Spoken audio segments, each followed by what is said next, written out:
So before you get to the e-collar, it's really important to use some intermediate tools such as the check cord.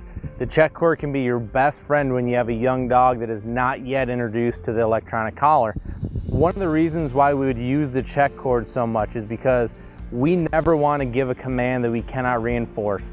For example, if Luke's out in the field at a distance and I have no way of making him recall if I ask him to come to me, I'm going to sit and say, Luke, come, come, come, come. And as I repeat myself, if I have no way to reinforce that, such as reeling him in on the check cord, all that I'm teaching him is that you don't have to listen to the command that I'm giving you. So what I want to do is I want to make sure that no matter what situation I'm putting Luke in, I have a way that I can reinforce that command.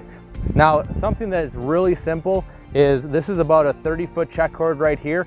Just simply let him drag this around and let him get used to having this drag behind him. Again, until he's introduced to that e-collar, this is going to be the way that we can reinforce some commands.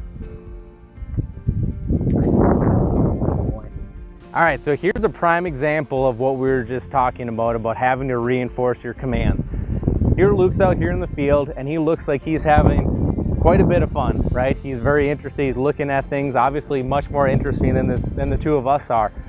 If we did not have a check cord on him, we would be calling and calling and calling. Again, at this point, he's not properly conditioned to the e-collar, so we would have no way of reinforcing that recall command.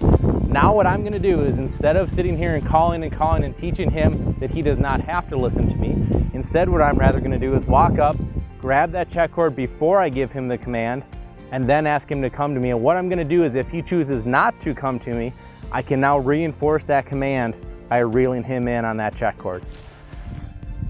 Obviously, this is not the end product, right? This is a step along the way, but it's a very crucial step as we start looking towards Luke's end goal as far as being an obedient dog, both in the house and in the field.